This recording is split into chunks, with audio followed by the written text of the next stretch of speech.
Hello, my name is Jennifer Ross, and today I will be presenting over affordable and clean energy. So I'm going to switch over to my presentation, then I'll go back and forth so you can see me present. So today I'll be talking about my website, and we'll be going through the About Me page, Explore, the Interprets page, my Brainstorm, Develop, and Test pages. And if you actually go on to the website that I embedded, you'll be able to see the videos. But today I'll just be giving you an overview of my website. So let us move on to the first part. So a little bit about me. My name is Jennifer Ross. I am a student here at Western Kentucky University, and I am studying film production.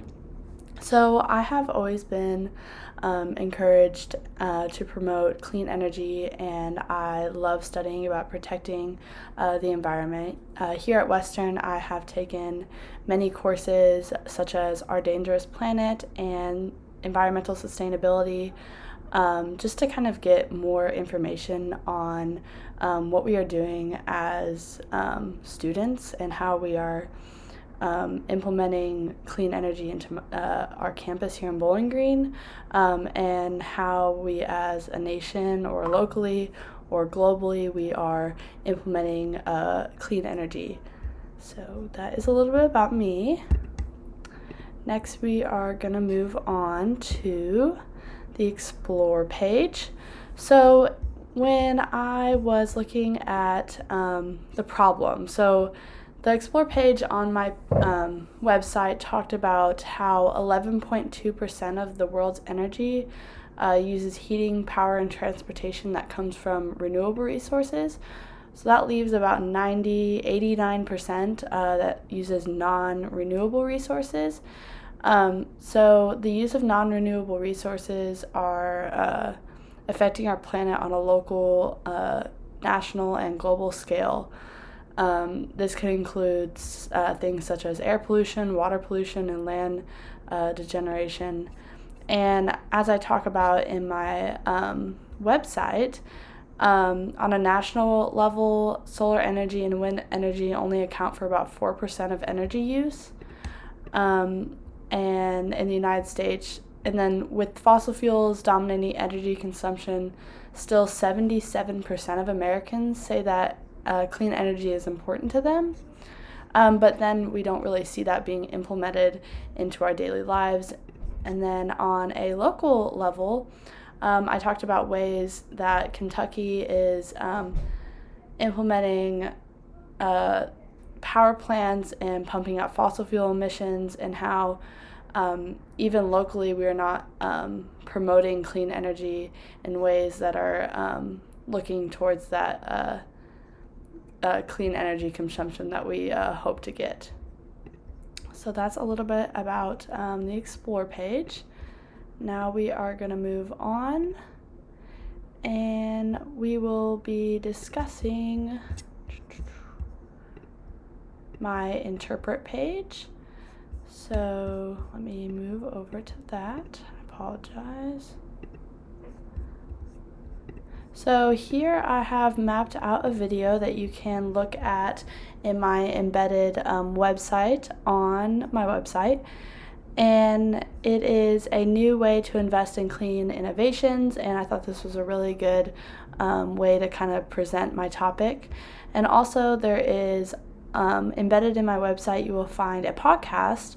I absolutely love listening to podcasts, especially ones about clean energy or just how I can do better in protecting our environment and things I can kind of change in my daily life. So it is a really great podcast that I would definitely check out on my website. So in my Interpret page, I had conducted a survey, and this survey was pretty interesting. I did many demographic questions just to kind of get a basic understanding of who my target market was. And within this survey, I found out some pretty interesting things about majority of college students who I surveyed, because I did send out my poll to Twitter, Snapchat, Instagram, Facebook, just so I can get the majority amount of people to take my survey, so I can get a large pool.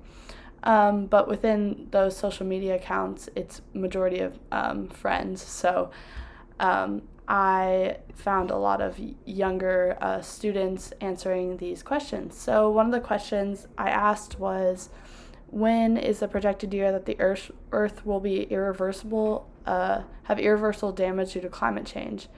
So the answer is 2030. And as you can see, a good amount of people got it right. But there was also a lot of people who said 2050, and then there was a lot of people who said 2025. So I thought this was pretty interesting because, this is very close to us right now, and it is something that we kind of need to be aware of, and we need to understand how we can fix it, or at least try to come to a better terms with it. So the next, I asked, how important is it to have clean energy in your community? For the most part, I got at least 16 people said it is very important to them out of 5. But then you can see 7 people said 4, and even an astounding 6 people said 3. And then we had one person who said it was not important to them at all. So I thought that was pretty interesting. I'm encouraged to see that a lot of people want to have clean energy in their community, but just kind of a little concerned about how can I raise the people who said it's, medium important to them, how can I, advocate for this important change in our community. And then as for this question, it says, check 1 to 3 forms of clean energy that you're most familiar with. So 100% said they knew what solar energy was, and almost 100% said wind energy, and a lot of people said hydroelectric energy. And then we got a few who said geothermal energy and bioenergy. This is not surprising. When I went into some of the classes here at Western, and I was studying, sustainable energy or sustainable living, and a lot of ways we can improve for our planet, I didn't know about a lot of the other alternatives, so I thought that was pretty interesting. Okay, so next I am going to switch over. We are going to talk about brainstorm. So I had a few notes on this. So this page was all about looking at solutions to the global goal. There are many solutions to this. It can seem that this is a completely irreversible goal, but there are many ways we can reduce our use of non-renewable resources. And here's some examples. I'm just going to read them off for you. Cutting back on energy use such as transportation, home usage, and electricity. Replacing coal to clean energy such as hydropower, solar, and wind energy. Switching household energy usage. Advocating for clean energy on farmland and in oceans. And number 5, ensuring buildings are using clean energy resources. And number 6, advocating for stricter laws to enforce the use of clean energy. So these are just some of my main goals for advocating for clean energy, and they're fairly, some are kind of like major goals, like switching to hydropower or solar energy. I know some of those can be major investments, but even like advocating for stricter laws or ensuring buildings are using clean energy, it's goes a long way to understand where your energy is coming from.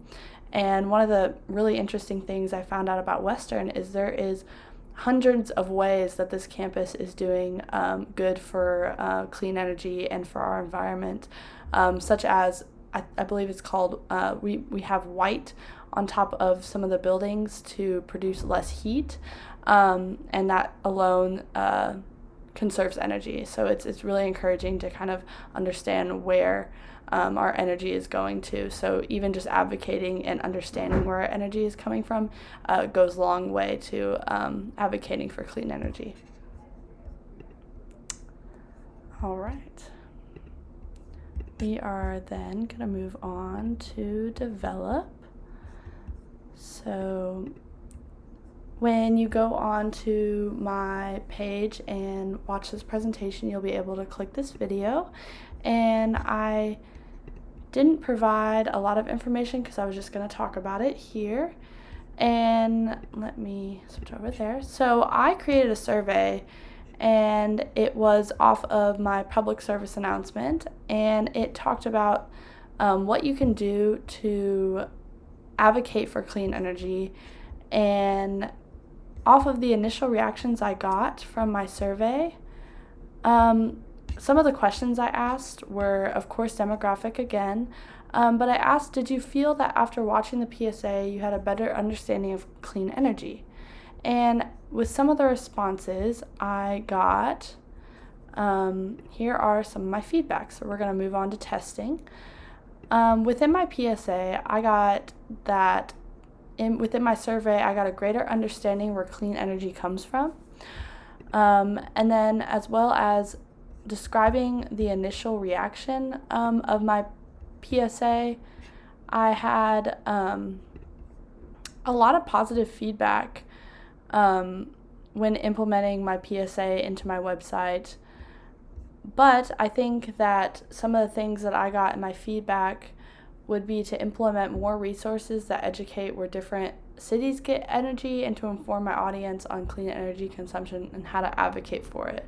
So one thing that I learned is that although you can always look up where your energy is within my website, and after looking at my PSA feedback, I got an understanding that a lot of my survey participants were from different states, weren't just all from Kentucky. As for I'm from Indiana, and honestly, I don't know where my energy comes from. So implementing kind of places around Bowling Green where my target audience was for this survey would have been interesting to kind of see, if you're from Tennessee or if you're from Indiana or Illinois or Ohio, where is that energy coming from? And then as well as one thing that my audience found interesting and what I learned from this survey was, and creating my PSA, was understanding how sustainable campus is. And I thought that was really interesting because,